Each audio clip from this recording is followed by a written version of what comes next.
Hola a todos y como decía Borges, hola a cada uno de ustedes. Bienvenidos a una nueva emisión de Charlas en Libertad, nuestro rinconcito en YouTube, donde charlamos, reflexionamos y sobre todo el motivo por el cual hicimos esto. Pensamos en libertad. Soy Paola Mansi. Y yo, Gastón Gardela, y es un placer poder estar de nuevo compartiendo con vos y con toda la gente que nos acompaña y nos apoya. Hablando de la gente que nos acompaña, quisiera saludar afectuosamente a todas las personas que nos han estado mandando mensajes de apoyo a raíz de la primera emisión de estas charlas. Muchas gracias por sus palabras de aliento y, por cierto, también dejaron algunas preguntas que estaría bueno si en algún momento se las respondemos. Buenísimo, sí, al finalizar esta emisión vamos a estar respondiendo algunas de esas preguntas. Gracias a todos por su apoyo y sus palabras. Hoy vamos a hablar de un tema que hemos mencionado en el episodio anterior. En esa ocasión, vos nos dijiste que el Estado es el enemigo de la libertad. Sería interesante que profundices sobre esto y que cuentes por qué llegas a esa conclusión, ya que en la mente de mucha gente el Estado no es un enemigo, al contrario, es quien da garantías, tales como la seguridad, leyes y una serie de servicios básicos. ¿Por qué lo ves como un enemigo y no como algo necesario para que una sociedad funcione? Eso que vos decís que es el Estado es justamente lo que la mayoría de las personas tiene en su mente. Un ser omnipresente capaz de protegernos y mejorar nuestras vidas. Es quien construye escuelas, hospitales, calles y una enorme cantidad de bienes y servicios. Es quien asegura una vejez digna a los jubilados, el que crea y sanciona leyes que rigen nuestra convivencia, y quien mantiene la seguridad interior y la defensa contra agresiones extranjeras. Es también quien descubre las injusticias que hay en nuestras sociedades desiguales y las corrige redistribuyendo la riqueza y generando oportunidades para todos. Es, por supuesto, quien recauda los impuestos para solventar el sistema y alcanzar el tan ansiado bien común. Pero no todo es color de rosa. Quizás todo esto sea la máscara que utiliza este aparato para ocultar su verdadero rostro. Si no es ese ente benefactor que la mayoría cree que supuestamente nos protege y organiza la sociedad, ¿qué es realmente el Estado desde tu perspectiva? ¿Cuál es ese verdadero rostro que decís que oculta? Antes que nada hay que entender una cosa, y es muy importante que siempre que hablemos del gobierno, del Estado, de la República o de cualquier otra abstracción de ese tipo, tengamos presente que son entidades imaginarias, no tienen una existencia real. Por lo tanto, el gobierno no emite decretos, el Estado no oprime, Argentina no entra en guerra, no comercia, no hace tratados. Quienes hacen todas esas cosas son personas, seres humanos de carne y hueso, con sus propias motivaciones e intereses. Te doy un ejemplo. Rusia invadió Ucrania, pero la realidad es que fue Putin y sus altos mandos militares los que enviaron a soldados a invadir y matar gente en Ucrania. Y Zelensky, el presidente de Ucrania, fue quien obligó a sus ciudadanos a separarse de sus familias para ir a repeler la invasión. De todas maneras, y por comodidad, vamos a seguir utilizando el término Estado como si se tratara de un ser, pero tengamos presente eso, que en realidad son personas. El Estado, entonces, como decíamos, es un grupo de personas, una organización muy parecida a una mafia, que se arroga el derecho a dominar un determinado territorio y todo lo que dentro de éste exista. Monopoliza el uso de la violencia y las armas, como así también la creación, sanción e implementación de las leyes. Y para mantener su estructura se financia con una fuente inmoral y violenta, los impuestos. ¡Wow! Una mafia. ¿Una mafia, Gastón? Mm. Impuestos inmorales, bueno, ya vamos a hablar de eso. Pero ¿no sería exagerado decir que es una mafia? Sí, es una mafia. Pensá en cómo funcionan esas organizaciones. Las mafias, por medio del terror que infunden sobre la población de un lugar, de una ciudad, un barrio, tienen el dominio sobre ese territorio y por medio de la amenaza, la extorsión, prometiendo a cambio protección, le cobran a las personas una cuota.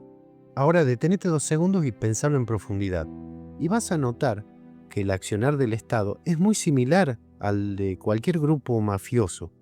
El Estado, además, para reforzar la legitimidad de su dominio, tiene relatos que le dan un supuesto sentido a su existencia. Alguien dijo alguna vez, el Estado es como una mafia, pero con escuelas. ¿Y qué era lo otro? Los impuestos, ¿no? Sí. Sí, los impuestos son inmorales y violentos, igual que la cuota que cobran los mafiosos. Los impuestos son inmorales y además un acto de violencia. La misma palabra te lo está diciendo, es algo impuesto por la fuerza, es decir, que no hay absolutamente ninguna voluntariedad en el pago de los impuestos. ¿Y cómo se llama cuando alguien por la fuerza te quita algo que es de tu propiedad? Robo. Y el robo es eso, un acto violento e inmoral. Uf, Gastón, la verdad que comparar al Estado con una mafia me vuela la cabeza. O sea, entiendo lo que decís sobre los impuestos como una especie de extorsión. Y eso de que no hay voluntariedad es cierto, porque nadie te pregunta si querés pagarlos o no. Pero al mismo tiempo me cuesta aceptar del todo que los impuestos son un robo, porque, no sé, la verdad es que sí hacen caminos o nos brindan servicios. Es verdad que nos brindan servicios, pero la inmoralidad no desaparece. Imagínate que viene un ladrón y te roba dinero. Y sale corriendo, se va a la farmacia, compra jarabe para la tos y va a su casa a darle a su hijo, que está muy enfermo. ¿Alguien podría decir que comprarle un remedio a tu hijo es algo malo o inmoral? Por supuesto que no. El tema es que, sea cual fuere la acción que ejecute el ladrón, no le quita inmoralidad al acto inicial. El tipo robó, y robar está mal, es inmoral. Del mismo modo, aunque el Estado te haga puentes y te vacune contra un virus extraño, el acto inmoral de haberte robado tu riqueza con los impuestos no se borra. Lo que más me intriga ahora es, si el Estado es tan parecido a una mafia, ¿cómo dejamos que exista algo así? Siempre escuché que los estados surgieron como un acuerdo entre las personas para organizarse mejor. No me digas que el contrato social es un mito. Con respecto a cómo surge el Estado, es verdad, está ampliamente aceptada la teoría de que existió en algún momento de la historia, en algún lugar, un grupo de personas que celebraron un contrato que planteaba eso, organizar la sociedad alrededor de un ente que monopolice el uso de la violencia para mantener la organización funcionando para el bien de todos. Pero esa idea del contrato social carece de toda lógica, es un sinsentido absoluto. Aun cuando en algún momento algunas personas hayan firmado algo por el estilo, la idea no se sostiene. Primero que nada, eso no es un contrato, ya que carece de muchas de las características típicas de un contrato, como la cláusula de salida, ya que del Estado no nos podemos escapar. Otra cosa, los contratos no son hereditarios, por lo tanto ningún descendiente debería estar obligado. Además, si fuera verdad que nuestros abuelos firmaron algún tipo de acuerdo en el pasado, ¿será que todos los que vivían en ese momento, en esa sociedad, lo firmaron también? Es una teoría muy absurda que hace agua por todos lados. Ok, Gastón, la verdad es que lo que decís del contrato social me hace pensar. Es algo que no tiene lógica porque nadie puede salirse ni elegir no estar. Nos obligan a aceptar algo que nunca firmamos, pero entonces, si esa idea del contrato social es un mito, ¿cómo explicás vos que surgieron los estados? ¿Hay alguna otra teoría o idea que nos dé una respuesta más lógica sobre por qué existen estas estructuras que según vos actúan como mafias? Efectivamente, existe una explicación que tiene un poco más de sentido. Es la conocida como teoría predatoria del Estado, que dice que el Estado surgió por la conquista y la dominación. Un grupo de personas conquista a otro y por la fuerza los obligan a obedecer y pagar tributos. Y ellos mismos se inventan cargos, jerarquías y establecen leyes. Se inventan relatos que justifiquen su existencia. Y se rodean de intelectuales, líderes religiosos y culturales que dan cuerpo a esos relatos y legitiman toda acción de aquellos saqueadores devenidos en reyes, emperadores y faraones. No conocí esa teoría, me parece re interesante. Aplicada a nuestra historia, ¿qué ejemplo me darías? Bueno, revisemos la historia argentina y veamos si en algún momento se firmó el famoso contrato social, o si lo que sucedió se parece más a la teoría predatoria. Antes del siglo XVI, los diaguitas, guaraníes, tehuelches y otros pueblos que vivían en el territorio que hoy se conoce como Argentina estaban organizados según sus tradiciones, cada pueblo con sus creencias, costumbres y particularidades. Sus conflictos por recursos o territorios se resolvían o por la fuerza o por acuerdos prácticos. Luego, en el siglo XVI, los españoles llegaron a lo que más tarde se llamó América y conquistaron a esos pueblos por la fuerza. Es obvio que sin ofrecer ningún tipo de acuerdo.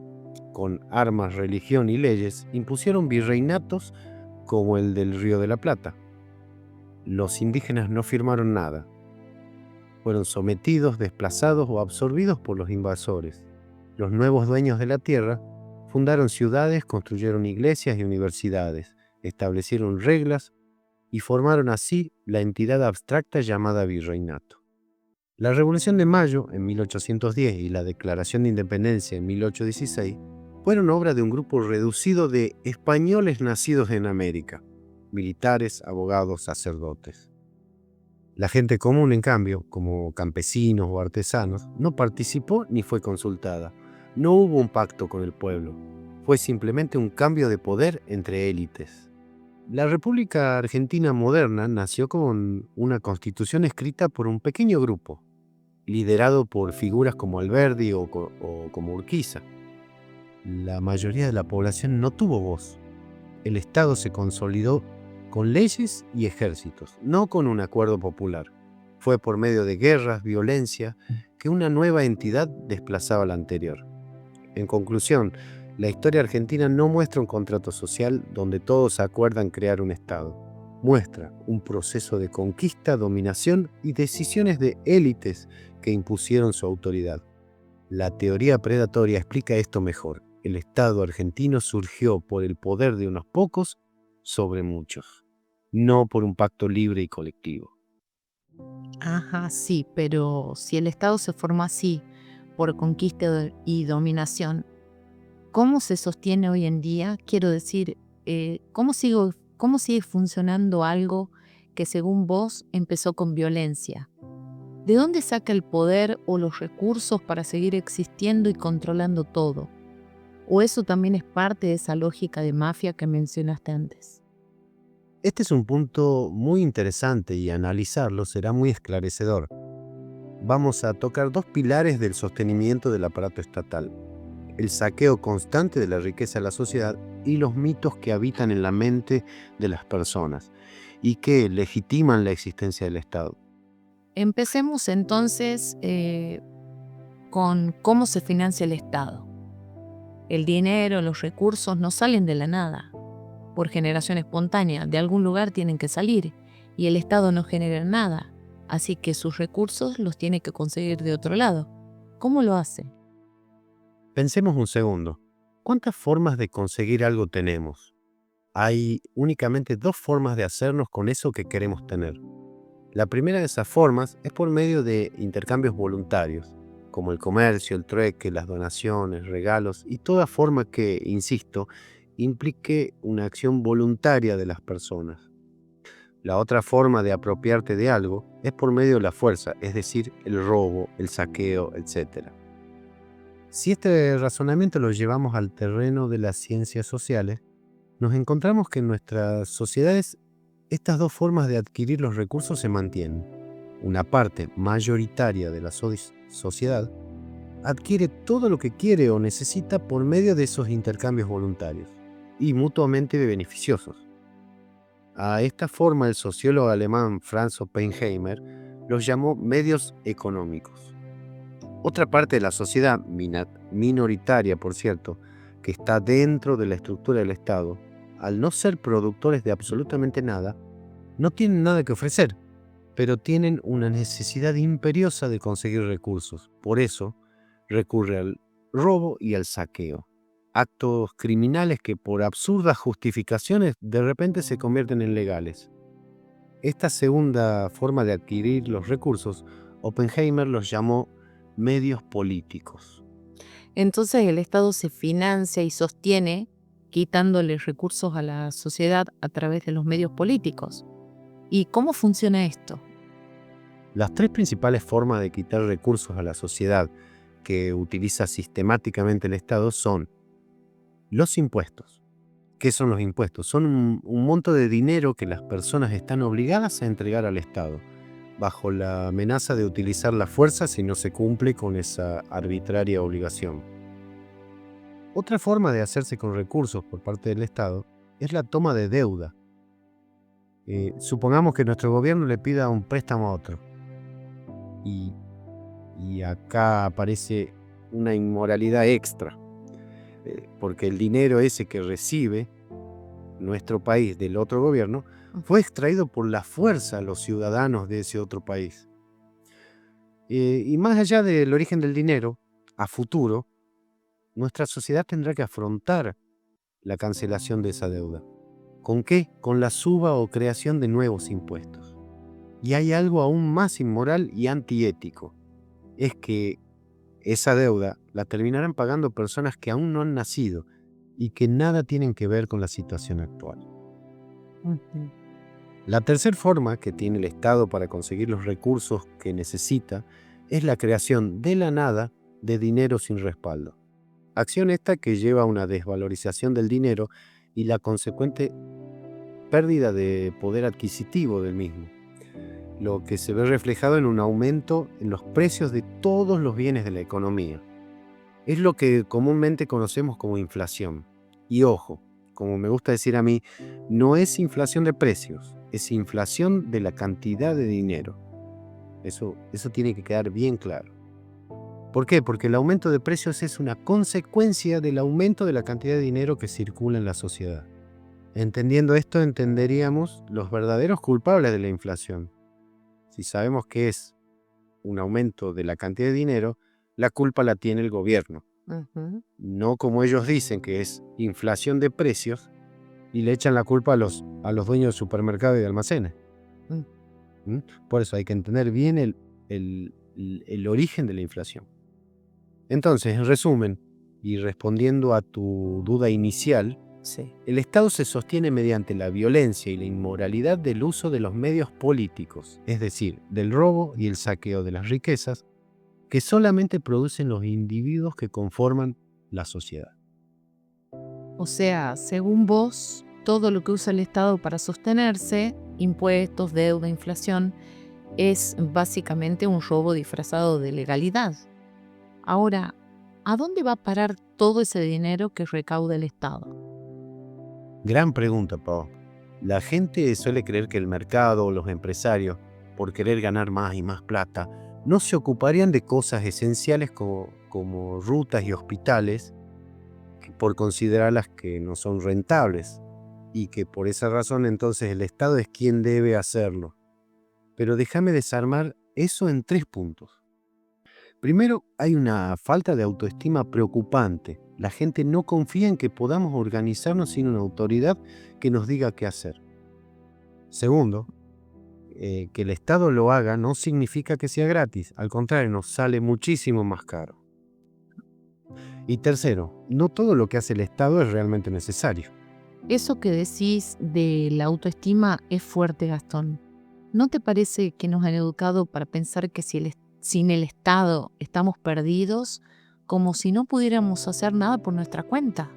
Exacto, nos han vendido esa idea de que necesitamos al Estado para todo, y eso nos hace delegar nuestra capacidad de resolver nuestros problemas. ¿Cómo hacemos para que la gente se dé cuenta de que este sistema nos sale carísimo? Esa es la clave, Pau. La gente está ciega ante esta realidad porque el Estado se vende como el gran benefactor y esa ceguera los adormece. Y el Estado se aprovecha de esto para justificar todas sus obras públicas, los hospitales, las cárceles. Pero al entender cómo es el real funcionamiento del Estado, los libertarios nos sentimos en la obligación de contárselo a la gente. Y creo que es la única manera de que la gente finalmente se dé cuenta de la situación. Y encima de lo que nos cuesta mantener el sistema está la bendita corrupción. Exactamente, ¿y sabes qué? La corrupción es como un costo fijo del Estado. Pensá en las licitaciones truchas, puentes que nunca se terminan y todas esas porquerías que siempre estamos viendo en las noticias. pero mira, durante mucho tiempo me hice demasiado problema por la corrupción, destilando odio contra los políticos corruptos, hasta que un día me di cuenta de que eso es un problema secundario. Ahora, mi bronca no es tanto por los políticos corruptos, sino por el sistema que permite que exista esa corrupción. Por eso digo siempre que el problema no es que metan la mano en la lata, sino que exista esa lata. Esa lata es el dinero que ya nos robaron con impuestos, deuda, inflación. Que después el político robe de ahí es secundario. El problema es que el Estado nos saquea primero y nos seguirá saqueando. Qué gran frase la de la lata, me encantó. ¿Cómo se podría desmontar este sistema? Esa es nuestra eterna lucha, aunque sea una tarea casi imposible, ya que tenemos que enfrentarnos a los incentivos perversos del estatismo. Los funcionarios tienen incentivos para expandir su poder, crear más regulaciones o programas que les den recursos, privilegios o influencia. Por ejemplo, un burócrata se inventa normas que le complican la vida a un comerciante que quiere abrir un negocio.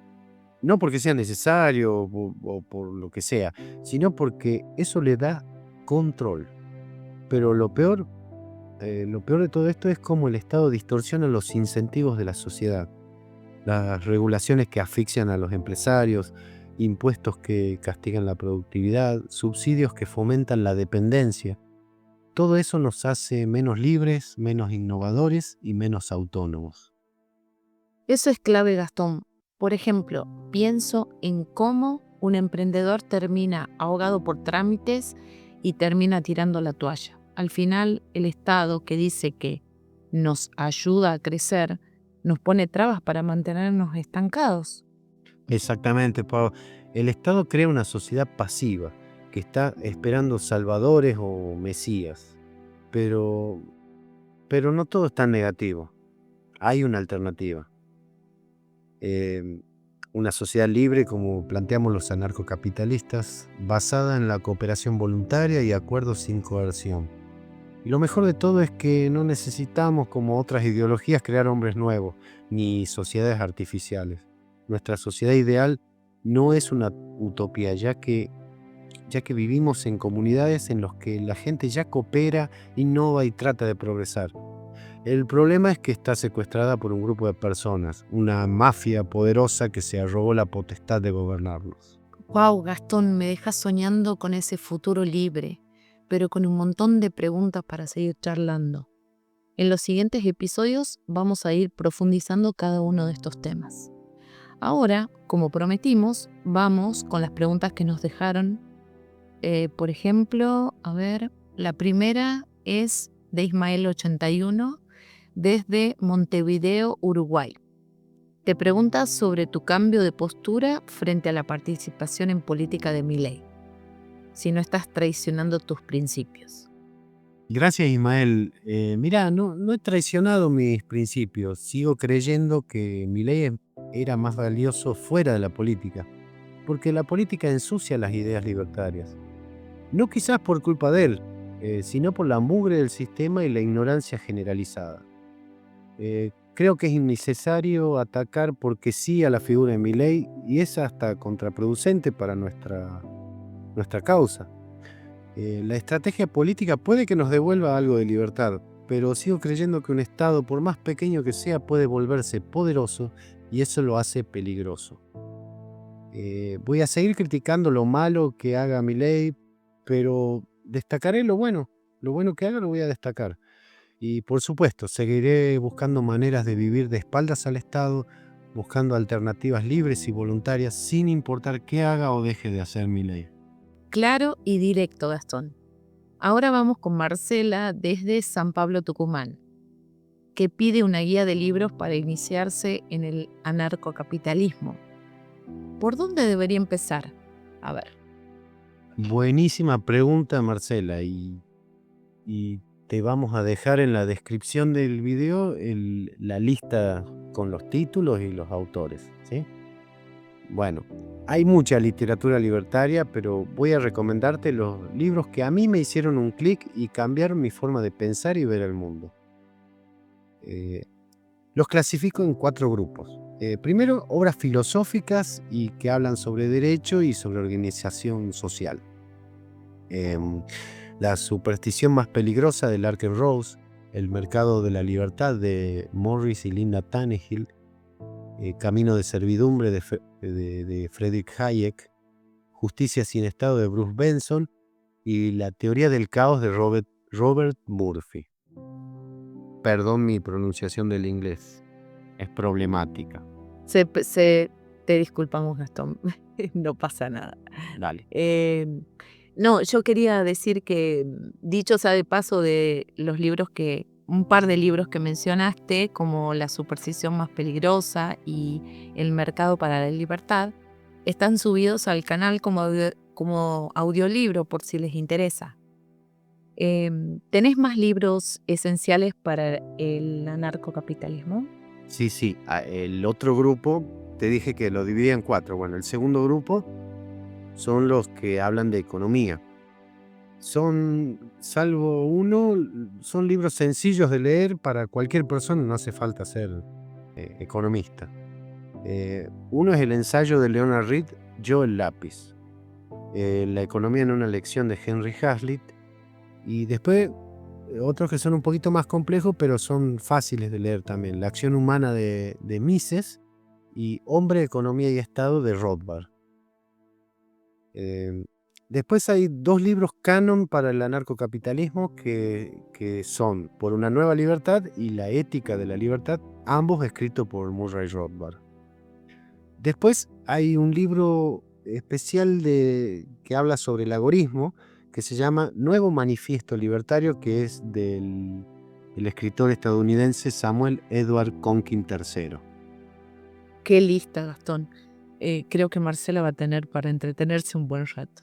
Bueno, creo que hasta aquí llegamos. Este episodio me dejó pensando un montón, desde la idea de la lata hasta soñar con un mundo sin Estado. La clave, como decís, es empezar a cuestionar. Gracias por acompañarnos y sigan mandando sus preguntas. En la descripción están los detalles para los que quieran colaborar con el canal, para que podamos seguir creciendo y trayéndoles material de calidad. Bueno, yo me despido, será hasta la próxima. Chau, abrazos libres y voluntarios.